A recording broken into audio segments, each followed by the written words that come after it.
Hello everyone. Video lecture की इस नई श्रृंखला में हम शुरू करते हैं एपीकल्चर। 4 से 5 वीडियो में हम एपीकल्चर को ख़त्म कर लेंगे। तो उसकी पहला वीडियो है, ये पहला वीडियो अपलोड किया जा रहा है, पहला वीडियो बनाया जा रहा है। तो एपीकल्चर, तो पहला शब्द ही है एपीकल्चर।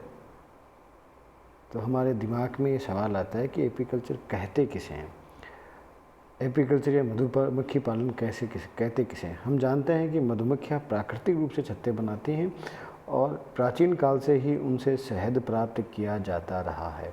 लेकिन यह शहद की मात्रा नियंत्रित नहीं होती, क्योंकि मधुमक्खी कहाँ छत्ता बनाएगी, कहाँ अपना निवास बनाएगी, ये हम नियंत्रित नहीं कर पाते। दूसरा, उनसे कितना शहद प्राप्त किया जाएगा ये भी नियंत्रित नहीं कर पाते, क्योंकि उससे शहद आवश्यक मात्रा से कम प्राप्त होता है। इसीलिए कृत्रिम विधियों का विकास हुआ और कृत्रिम रूप से मधुमक्खी का पालन किया जाने लगा। यही एपीकल्चर की शुरुआत है। तो औद्योगिक दृष्टि से मधुमक्खी का कृत्रिम पालन करना, हमने बात की है कृत्रिम पालन करना, तथा इसके द्वारा निर्मित उत्पाद जैसे शहद तथा मोम। हम जानते हैं कि मधुमक्खी से 2 तरीके के उत्पाद प्राप्त होते हैं। पहला मुख्य उत्पाद होता है शहद, और दूसरा उसके छत्ते के रूप में जो प्राप्त होता है वो होता है बीज वैक्स, जो हमारे माइक्रोटोमी या वैज्ञानिक प्रयोगों में बहुत काम का होता है। तो ये 2 उत्पाद प्राप्त होते हैं, पहला शहद और दूसरा होता है मोम। तो औद्योगिक दृष्टि से मधुमक्खी का कृत्रिम पालन करना तथा इससे निर्मित उत्पाद जैसे शहद और मोम प्राप्त करने को ही एपीकल्चर कहा जाता है या एपीकल्चर कहलाता है। अब बात आती है कि भारत में हम जनरली जिस मधुमक्खी का पालन करते हैं वो होती है एपिस इंडिका। तो एपिस इंडिका का हम क्लासिफिकेशन देखते हैं। हम देखते हैं फाइलमिसा आर्थ्रोपोडा यानी जॉइंटेड लेग्स अपेंडेजेस होंगे। दूसरा क्लास इसकी इंसेक्टा है। तीसरा ऑर्डर इसका हेमनोप्टेरा है। चौथा फैमिली एपीडी है। पांचवा जीनस इसका एपिस है और छठा स्पीसीज इसकी इंडिका है।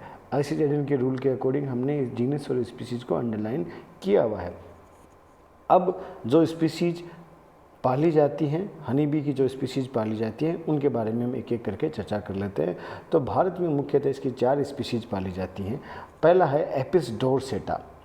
एपिस डोरसेटा यह सबसे बड़ी मधुमक्खी है जिसकी लंबाई 20 mm तक होती है। 20 mm यानी 2 सेंटीमीटर होती है। इसे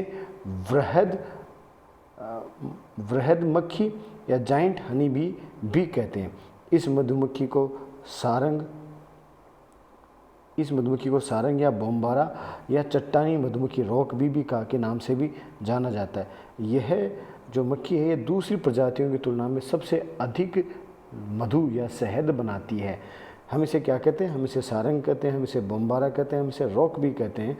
और ये मधुमक्खी सबसे अधिक शहद बनाती है, लेकिन यह माइग्रेटरी नेचर की होती है और गुस्सेल स्वभाव की होने की वजह से इसे पालना संभव नहीं है।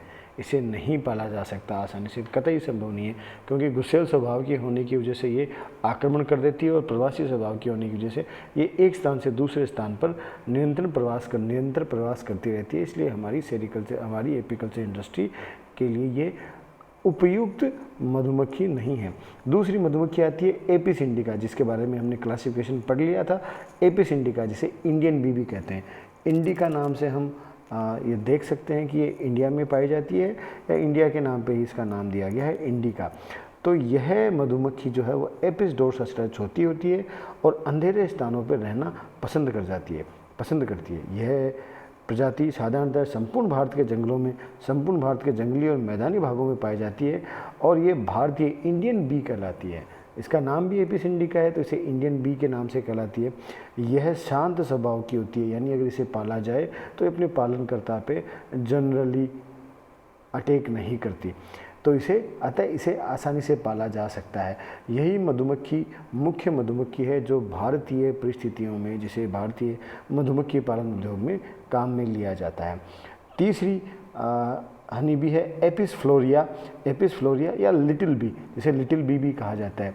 यह एपिस फ्लोरिया या यह मधुमक्खी एपिस इंडिका से भी छोटी होती है तथा बहुत कम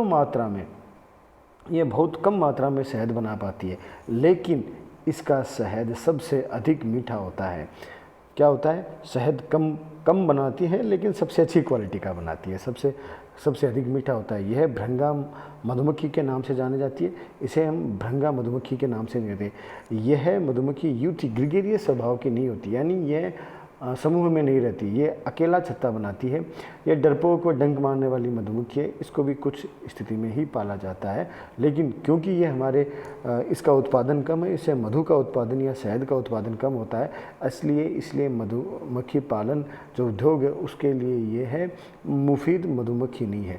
क्योंकि जहाँ इंडस्ट्री शामिल होती है, इंडस्ट्री का एक मूल मंत्र होता है कि वो सबसे कम इनपुट में अधिकतम आउटपुट या कम इन्वेस्टमेंट में अधिकतम बेनिफिट प्राप्त करना चाहती है, तो उसके लिए ये अच्छी मधुमक्खी नहीं है।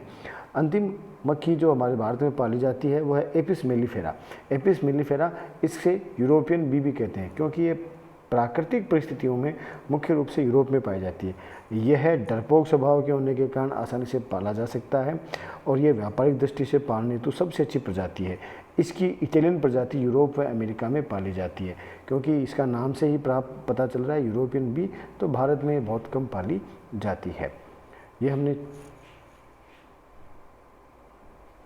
4 मधुमक्खियों की बात की, 4 मधुमक्खियों के हमने चारों मधुमक्खियों के बारे में बात की। आगे की वीडियो में हम बात करेंगे कि कैसे कैसे मधुमक्खी पालन किया जाता है। धन्यवाद।